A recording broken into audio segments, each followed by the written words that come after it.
हमारे ऊपर जुल्म करा, लेकिन इतना जुल्म नहीं करा जितना बीजेपी ने करा। हम भारतीय थे, हमारे पर बहुत जुल्म होता था, लेकिन हम भारतीय थे। कभी हम बाबरी मस्जिद के नाम पर काटे जा रहे थे, कभी हम 3 तलाकों पर काटे जा रहे थे, कभी हम कश्मीर पे काटे जा रहे थे। लेकिन जैसे ही मोदी सरकार, बीजेपी सरकार सन 2014 में आती है, तो उसके बाद फिर हमारे पे जुल्म इतना होना शुरू हो गया कि अब हमें कहते हैं तो ये इतने आराम से प्रूव कर देते कि नहीं, ये गाय का मांस था, गाय का गोश्त था।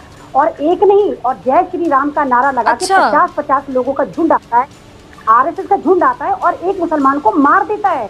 तो जो जय श्री राम इनके भगवान है और हम भी उनकी इज्जत करते हैं, तो आज इन्होंने जय श्री राम का जो यूज कर रखा है वो सिर्फ आतंकवाद में यूज कर रखा है। यानी अगर आपके कान में जय श्री राम की आवाज आती है तो आप डर जाते हैं कि अल्लाह खैर, आरएसएस वाले आ गए हमें मारने, जय श्री राम का नारा आ गया। तो उसके बाद जैसे सन 2019 में चुनकर दोबारा एक बिल लेकर आई, CAA करके। इन्होंने कहा कि नहीं भाई, भारत में सारे मजहबों को आजादी है, सिर्फ मुसलमान यहाँ नहीं रहेंगे। तो भाई क्यों नहीं रहेंगे मुसलमान यहाँ पर? और फिर कहते हैं हम पाकिस्तान से लाएंगे, नेपाल से लाएंगे, यहाँ से लाएंगे, वहां से लाएंगे। आप क्यों लाएंगे? जो हम लोगे आप हमें तो कह दीजिए हम यहाँ के हैं। और जब हम यहाँ के नहीं हैं डॉक्टर फिजा, तो फिर आपने हमसे वोट क्यों लिया? हमने उसी वोट से आपको चुना। अब आप हमारे साथ जुल्म देखिए। अगर हम टीवी खरीदते हैं तो आधार कार्ड, हम वॉशिंग मशीन खरीदते हैं तो आधार कार्ड, कोई भी चीज हम खरीदते हैं तो आधार कार्ड, और उसी आधार कार्ड से हम वोट भी करते हैं। लेकिन बाद में ये कह रहे हैं कि ये आधार कार्ड जो है वो नागरिकता का प्रमाण नहीं है। यानी ये वाली बात साबित नहीं करता कि हम सिटीजन ऑफ इंडिया हैं। ना तो आधार कार्ड मानना है, ना आई कार्ड मानना है, ना हमारा ड्राइविंग लाइसेंस मानना है। क्या कह रहे हैं कि सन 2070 से पहले के जो हमारे पास कागजात होंगे वो भारतीय कहलाएंगे। अब आप देखिए कि 30 करोड़ जो भारतीय हैं, मैं मुसलमानों की बात नहीं कर रही, और जो कि बहुत बड़ा जुल्म है मुसलमानों पर वहां पर। एमन, हाँ, बहुत ज्यादा जुल्म है। तो 30 करोड़ भारतीयों के पास कागजात ही नहीं है। 30 करोड़ के पास कागजात नहीं है। 9 करोड़ के करीब आदिवासी हैं, उनके पास कागजात नहीं है। 2 करोड़ के करीब जो है वो खाना बदोश हैं, उनके पास भी कागजात नहीं है। तो मतलब टोटल मिला के ये 95 करोड़। और अच्छा एमन, जिनके पास कागजात नहीं है, जो उनकी रिक्वायरमेंट पूरी नहीं कर पाएंगे, जो अजीबोगरीब सी रिक्वायरमेंट है उनकी, कि आप साबित करें, तो फिर वो बेचारे, उनका क्या स्टेटस होगा? उनसे डीका ठप्पा मार के कह देंगे कि अब तुम प्रूव करो कि तुम किस मुल्क से आए हो। यानी सारी जिंदगी हम इसी फर्जीवाड़े में फंसे रहेंगे। हाँ, और वही बात ना कि वो प्रूव अगर नहीं कर पाते, उनके पास कागजात ना हो, सबूत, तो वो क्या करेंगे? क्या करेंगे आप ही बताइए क्या? और इससे भी बड़ी हिस्स सुनिए कि आसाम की इन्होंने NRC लगाया था, और आसाम में फखरुद्दीन साहब जो भारत के प्रेसिडेंट हैं, साहब के प्रेसिडेंट रहे हैं, उनकी फैमिली को कह दिया जाओ भाई जाओ, तुम भी जाओ, बांग्लादेश पाकिस्तानी हो। यानी उनकी फैमिली भी इंडियन नहीं है। तो फिर वो हमारे प्रेसिडेंट कैसे बन गए अगर वो घुसपैठिए थे? तो मतलब अजीब सी कश्मकश चल रही है। हमें मोदी सरकार से कोई प्रॉब्लम नहीं है, हमें उनकी पॉलिसी से प्रॉब्लम है।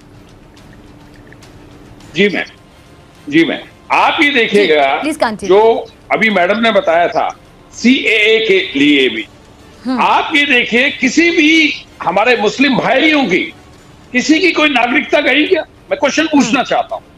आप ये एक भी आदमी की कोई नागरिकता मुझे बता दें कि जो CAA जो एक्ट आया, सिटीजन अमेंडमेंट एक्ट आया, क्या किसी की नागरिकता गई? मैं सबसे पहले विनम्रता से क्वेश्चन करना चाहता हूँ।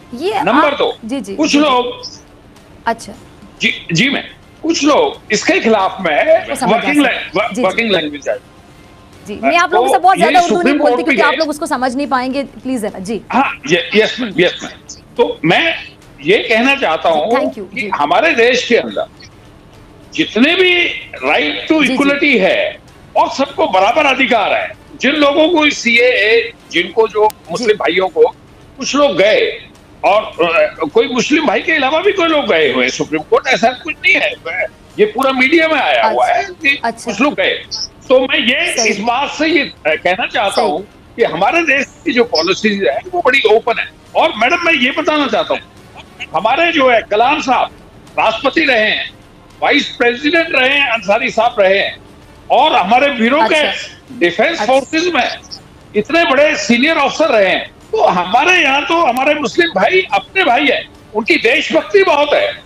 आप अब्दुल हमीद जी को देखिएगा। आप देखिए, आप ये जो बात कह रहे हैं, ठीक है, आप किसी हद तक ठीक कह रहे होंगे, लेकिन अभी बीजेपी की गवर्नमेंट जब से भारत में है, नरेंद्र मोदी साहब जब से आपके प्राइम मिनिस्टर हैं, तब से जो मामलात हैं मुसलमानों के साथ, क्या वो ऐसे हैं जैसे आप बता रहे हैं?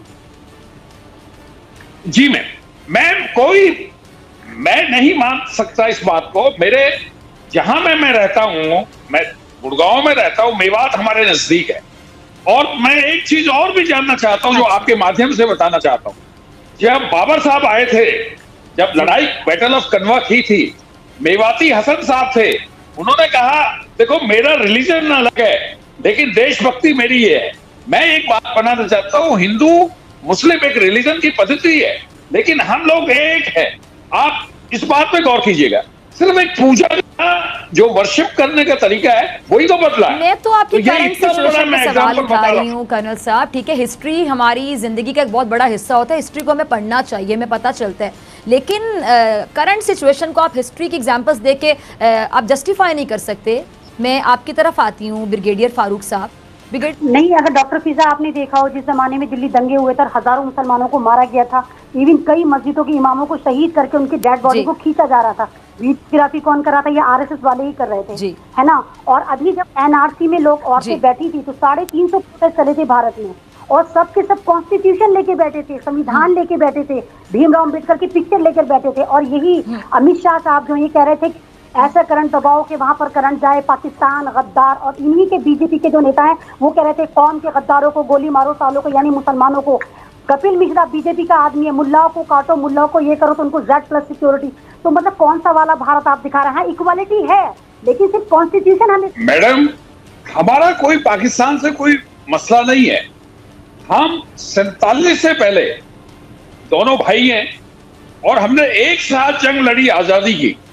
आज एक लाइन ही तो खिंच गई है मैडम। हमारे हमेशा कोशिश रही है और कि दोनों भाई इकट्ठे हो जाए, और काफी कोशिश की है इसमें कल्चरल। हमारी से क्या मुराद है आपकी? करने से सिर्फ आपकी, आपके घर वालों की, या आप जैसे कुछ 4-5 पढ़े लिखे लोगों की? नहीं मैडम, आप लोगों का भी ये कंट्रीब्यूशन। आपने कहा ना हमारी कोशिश रही है मामला बेहतर रहे, हमारी से मुराद क्या? मैं ये नहीं कह रही, मैं हमारी और हमारा और आपका जो मैं बात कर रहा हूँ, भारत और पाकिस्तान की हमेशा से कोशिश रही है कि वो एक दूसरे के साथ एक इमर्जिंग पावर बने। ये मुद्दा अभी भी है।